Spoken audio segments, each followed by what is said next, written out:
BSc part third, paper third, doctor Ramswaroop Sahu, Sambhar lake. इसी में video में अपन कंटिन्यू करते हैं आगे कि द्रव्यमान क्रिया नियम, मास एक्शन लॉ। नाम से ही पता लग रहा है और ये इसलिए ज़रूरी है कि ये बहुत फंडामेंटल है और सरल सी चीज़ है। इस नियम के अनुसार निहित तापमान, फिक्स टेम्परेचर, संयोजी बैंड में होलों की संख्या, चालन बैंड में इलेक्ट्रॉनों की संख्या का गुणनफल एक नियतांक रहता है जो कि दाता और ग्राही अशुद्धि की मात्रा पर निर्भर नहीं करता। गणितीय रूप में n शुद्ध रूप से जो आपके पास में सेमीकंडक्टर है सिलिकॉन, उसमें उपस्थित इलेक्ट्रॉनों की संख्या, उसमें उपस्थित होलों की संख्या, अर्थात दोनों ही समान होती है, इक्वल होती है, इसलिए ni के बराबर होगी और ni का वर्ग हो जाएगी, तो नियतांक कांस्टेंट। नेज आवेश वाहकों की सांद्रता, इसको ni से रिप्रेजेंट किया, और इलेक्ट्रॉन आवेश वाहकों की सांद्रता और होल आवेश वाहकों की सांद्रता नेज के अंदर। द्रव्यमान क्रिया नियम नेज अर्धचालकों तथा अपद्रवी अर्धचालकों, जिसमें अपन ने फास्फोरस है, गैलियम है, इस तरीके का, यानी पंच और तृतीय वैलेंसी या संयोजकता जिनकी होती है उनको मिलाते हैं, उनके लिए अपन अर्धचालकों को क्या कहते हैं, अपद्रवी अर्धचालक। डोपिंग करती दोनों प्रकार के अर्धचालकों के लिए, यानी कि आपके पास नेज वाला और अपद्रवी के लिए ये लागू होता है या अप्लाई किया जाता है या अप्लाइड होता है। अपद्रवी अर्धचालकों के लिए द्रव्यमान क्रिया नियम के अनुसार निहित तापमान पर अल्पसंख्यक और बहुसंख्यक आवेश वाहकों का गुणनफल निहित रहता है, सांद्रता कह दीजिए, तथा दाता व ग्राही अशुद्धि की मात्रा पर निर्भर नहीं करता। तो ये बहुत जोरदार चीज़ है। देखो ऐसा कैसा इसी के लिए लागू होगा, n प्रकार के अर्धचालक के द्रव्यमान क्रिया नियम। n प्रकार के का मतलब है इसमें 5 वैलेंसी वाला मिला है तो एक फ्री इलेक्ट्रॉन मिला आपको, तो गणितीय रूप से निहित ताप n Pn, यानी कि n प्रकार की अशुद्धि के लिए होलों की संख्या, ये n इसको रिप्रेजेंट करता है, तो ni का वर्ग, यानी कि संख्या आपके पास में उतनी मिलेगी क्योंकि आपके पास में जितनी नेज के अंदर उपस्थित इलेक्ट्रॉनों की संयोजकता के अंदर खाली जगह या उसमें उपस्थित इलेक्ट्रॉन है जो कंडक्शन के लिए तैयार होते हैं, उतने ही इसमें तैयार होंगे।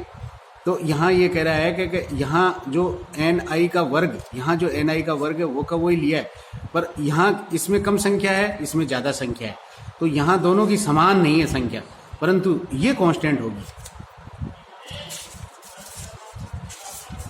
अब देखिए आप इसी के साथ में पूरा कर रहा है ये कि n प्रकार के अर्धचालक में इलेक्ट्रॉन या बहुसंख्यकों की संख्या, Pn n प्रकार के अर्धचालक में होल या अल्पसंख्यकों की संख्या। P प्रकार के अर्धचालक के लिए द्रव्यमान क्रिया नियम गणितीय रूप से निहित ताप पर Pp ये बहुसंख्यक उपस्थित होंगे और P के अंदर 3 वैलेंसी वाला आप मिलाएंगे, 3 वैलेंसी वाला बोरॉन मिलाएंगे तो आपके पास में एक होल बनेगा, और इलेक्ट्रॉनों की संख्या जो होल के किसी भी वजह से होल जो क्रिएट हुए उसी दौरान है, जो आपके पास में नंबर ऑफ फ्री इलेक्ट्रॉनों की जो संख्या है चालन बैंड के अंदर किसकी, पी प्रकार के चालक के अर्धचालक के लिए, अपद्रवी चालक के लिए, तो ni का वर्ग, ni यानी कि इंट्रिंसिक वाली जो संख्या है उसी के वर्ग के बराबर होगी। पी प्रकार के अर्धचालक में होलों की संख्या, पी प्रकार के अर्धचालकों में इलेक्ट्रॉनों की संख्या, ये अल्पसंख्यक में होती है। तो ये आपको एक दो जगह जरूर यहाँ जरूर पड़ेगी, भाई नो टाइप में 1 नंबर में कोई भी पूछ ले तो आपको ये ध्यान देना है कि ये हमें आना चाहिए। अब जो मैं बता रहा हूँ आगे, ये भी आपके कोर्स में पूरी तरह से है, एग्जाम में भी आएगा। अर्धचालकों में प्रत्यक्ष तथा अप्रत्यक्ष बैंड अंतराल, तो ये बहुत शानदार चीज़ है, कोई बच्चा अगर ध्यान से इसको सुने और पढ़ेगा। संयोजकता बैंड का उच्च ऊर्जा स्तर और चालन बैंड का निम्न ऊर्जा स्तर के मध्य न्यूनतम ऊर्जा अंतराल को बैंड अंतराल कहते हैं। अब बच्चों से हम वाइवा में पूछते हैं, बहुत से कोई एक्सपर्ट टीचर आता है तो वो देखता है भाई चलो बच्चों को इसे पढ़ाया होगा या टीचर को ने ध्यान नहीं दिया होगा, परंतु हमें हमेशा होशियार होने के लिए आवश्यक है कि हम ये भाषा बोलें उच्चतर और चालन बैंड के निम्नतर, तब उसको बैंड अंतराल कहते हैं। सामान्यतः संयोजी बैंड का उच्च ऊर्जा स्तर और चालन बैंड का निम्न ऊर्जा स्तर इलेक्ट्रॉन संवेग। अब देखिए जो भी कोई घटनाएं आपने मैंने पढ़ी है, सुनी है, वेग की और अपन ने मास की वगैरह की और ऊर्जा की, उसके साथ ही अब संवेग आ गया। तो आप इस जैसे जैसे बड़ी क्लास में जाएंगे तो आपको पता लगेगा कि संवेग ही सब कुछ करता है। तो इलेक्ट्रॉन संवेग के लिए समान ऊर्जा स्तर नहीं रखते हैं। ये कह रहे हैं कि इलेक्ट्रॉन के लिए, इनके लिए ये जो ऊर्जा स्तर है, संयोजी बैंड का उच्च स्तर और चालन बैंड का निम्न स्तर, इनके लिए ऊर्जा समान नहीं है इलेक्ट्रॉन के संवेग के लिए। इलेक्ट्रॉन का मान लीजिए संवेग है, जो क्या है, संवेग का मात्रक क्या होगा आपके पास में, किलोग्राम मीटर पर सेकंड। तो इसका जैसे मैंने कहा कि साहब इलेक्ट्रॉन का संवेग है जो 10 की घात मान लीजिए 7 है, तो 10 की घात आपके पास में 7 है, तो उसके मीटर पर सेकंड तो आपके पास में वेग हो जाएगा, और संवेग है जो क्या होगा, किलोग्राम मीटर पर सेकंड होगा। तो उस संवेग का इलेक्ट्रॉन है जो संयोजी बैंड के उच्च स्तर में जा सकता है, मैं ये कह रहा हूँ, तो वो चालन बैंड में नहीं जा सकता। इसलिए नहीं जा सकता कि इसके लिए ये दोनों ऊर्जा स्तर समान नहीं है 10 की घात 7 वाले संवेग वाले इलेक्ट्रॉन के लिए। यदि संवेग के समान स्तर के लिए संयोजी बैंड का उच्च ऊर्जा स्तर और चालन बैंड का निम्न स्तर एक ही रेखा पर स्थित हो, ये कहना चाहते हैं कि आपके पास में इलेक्ट्रॉन है जिसको अपन ने कहा कि साहब के वो तो 10 की घात 7 संवेग का है, तो वो कह रहे हैं कि वह उसी लाइन पे हो। उसी लाइन पे होने का मतलब क्या है कि जैसे ये देखो इस चित्र में दिखाया है लाइन को, यहाँ इसलिए कि कंफ्यूजन ना हो इसलिए पहले मैं लाइन नहीं दिखा रहा हूँ। ये लाइन यहाँ, ये आपके पास में जो इलेक्ट्रॉन है, जो इलेक्ट्रॉन आपके पास में मूवमेंट करना चाहता है, जिसके पास में संवेग है, उस संवेग के लिए ये आवश्यक है कि वह इलेक्ट्रॉन है जिसके नीचे ही संयोजी बैंड हो। ये जो संयोजी बैंड है इसी लाइन पे ही हो, तब हम उसको क्या कहते हैं कि संवेग के समान स्तर के लिए ऊर्जा बैंड का उच्च स्तर और चालन बैंड का निम्न स्तर एक ही रेखा पर स्थित हो, इसे प्रत्यक्ष बैंड अंतराल या डायरेक्ट बैंड गैप कहते हैं। अर्धचालकों के अप्रत्यक्ष बैंड या इनडायरेक्ट बैंड गैप सेमीकंडक्टर में संयोजी बैंड का उच्च स्तर, चालन बैंड के निम्न स्तर, यानी कि संवेग के अलग अलग मान यानी डिफरेंट वैल्यू के लिए एक ही रेखा पर नहीं होते हो। अब आपके पास में इलेक्ट्रॉन का जो संवेग है, उस संवेग के लिए अपन ने क्या कहा कि साहब उसमें तो 10 की घात 7 संवेग है उस इलेक्ट्रॉन का, बट ये कह रहे हैं कि आपके पास में संवेग के अलग अलग मान, अगर संवेग के अलग अलग मान अगर आप डिटेक्ट करते हो, आप अगर आपको ऑब्जर्व होते हैं, अर्थात वो इस रेखा के ऊपर उसके संयोजी बैंड और कंडक्शन बैंड इस लाइन पे नहीं है, अर्थात इस टाइप से है। जो देखिए इस चित्र में कि मेरे पास में संयोजी बैंड तो यहाँ पे, और मेरे पास में इसी लाइन के इस साइड के अंदर है जो ये मेरा कंडक्शन बैंड वाला स्थित है। अर्थात यहाँ जो संवेग आप चाहते हो इलेक्ट्रॉन का, यहाँ जो कंडक्शन बैंड में संवेग चाहते हो, वह इलेक्ट्रॉन का संवेग यहाँ अलग होगा, और ये जो आपके पास में जो हिस्सा है इलेक्ट्रॉन का, अगर यहाँ से अगर वो जंप करके यहाँ जाना चाहता है कंडक्शन बैंड में संयोजी बैंड से, तो उसका संवेग यहाँ अलग होगा और यहाँ संवेग अलग होगा। ऐसी बातें करने से ही मुझे पता लग रहा है कि यहाँ कोई ना कोई ऐसा भाग, कौन भाग लेगा इसमें, एक तो इसमें लेगा जालक, यानी कि जालक के वाइब्रेशंस भाग लेंगे, एक इसमें जालक के वाइब्रेशन है जो किसके तरह होते हैं या किसके कौन सा उनका वो मतलब ऊर्जा का वाहक है, वो है फोनॉन। तो अभी आगे आएगा जब बात करेंगे, मैं नॉलेज के लिए बताया आपको। तो ये देखिए आपके पास में संवेग का मान है जो यहाँ पे डाला है, तो संवेग यहाँ अलग यहाँ अलग। प्रकाशीय यंत्रों में ऑप्टिकल डिवाइसेज में ये ऊर्जा अंतराल बहुत महत्वपूर्ण होता है, यानी कि इलेक्ट्रॉनिक डिवाइसेज जो भी आप बनाना चाहते हो ऑप्टिकल, उनमें ये अंतराल बहुत महत्व रखता है। अर्धचालकों में फोटोन भी इलेक्ट्रॉन होल युग्म उत्पादन के लिए जरूरी ऊर्जा प्रदान कर सकता है, यानी कि आपके पास में इलेक्ट्रॉन है तो इलेक्ट्रॉन का रेस्ट मास क्या है 0.11 MeV मिलियन इलेक्ट्रॉन वोल्ट है। तो आपके पास में युग्म उत्पादन, जो आपने सेकेंड ईयर में मैथमेटिकल फिजिक्स में पढ़ा है युग्म उत्पादन, तो युग्म उत्पादन कर सकता है, यानी कि उसके लिए क्या चाहिए उसको, यानी यानी दो मिलियन इलेक्ट्रॉन वोल्ट से अधिक के वो उत्पादन होंगे युग्म उत्पादन के लिए। तो आपके पास में डबल हो, यानी कि इलेक्ट्रॉन की ऊर्जा 2.02 हो, तो वो क्या करेगा, युग्म उत्पादन कर देगा।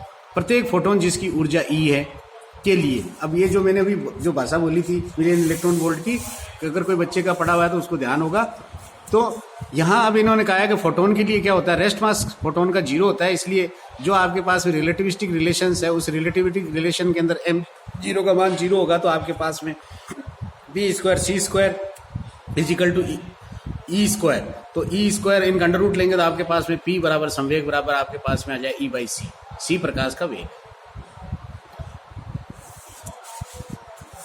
अब यहाँ देखिए प्रकाश फोटोन की ऊर्जा 10 की घात -19 जूल की कोटि की होती है, यानी 1 इलेक्ट्रॉन वोल्ट के आसपास की है, इसलिए फोटोन का संवेग भी बहुत कम कोटि का होगा। यहाँ अगर अपन डिवाइड करके सीधा इलेक्ट्रॉन वोल्ट को डिवाइड करके देखेंगे तो ये ऊपर और चढ़ेगा, तो यह 27 हो जाएगा।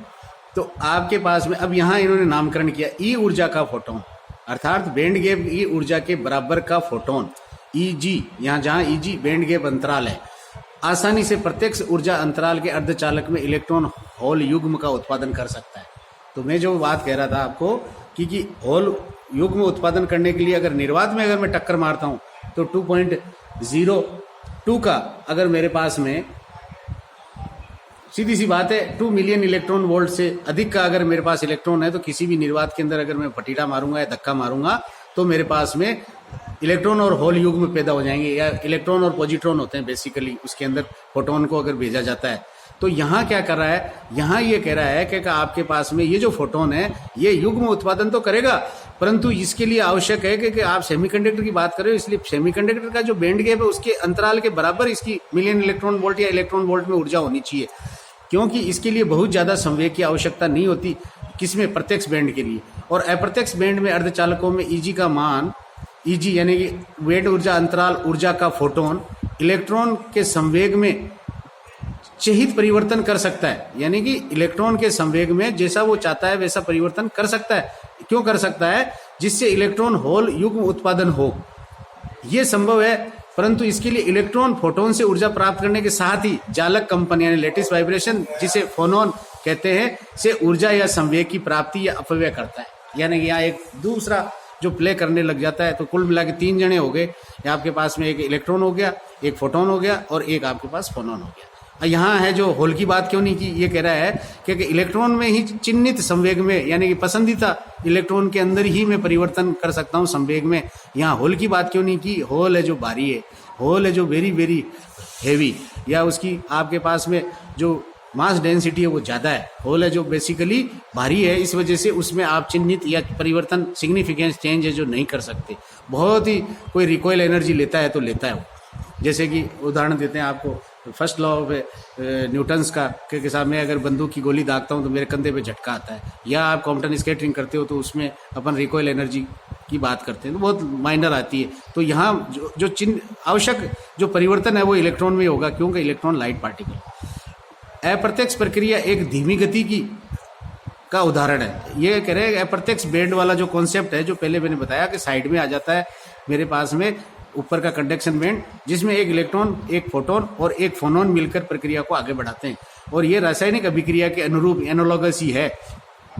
और उसमें क्या होता है रासायनिक अभिक्रिया में, जिसमें 2 अणुओं के बीच अभिक्रिया का वेग 3 अणुओं के अभिक्रिया के वेग से ज्यादा होता है। समान नियम, इसी नियम से जो यहाँ एनालॉगस नियम बताया रासायनिक वाला, इलेक्ट्रॉन व होल के पुनर्संयोजन से बने फोटोन पर लागू होता है।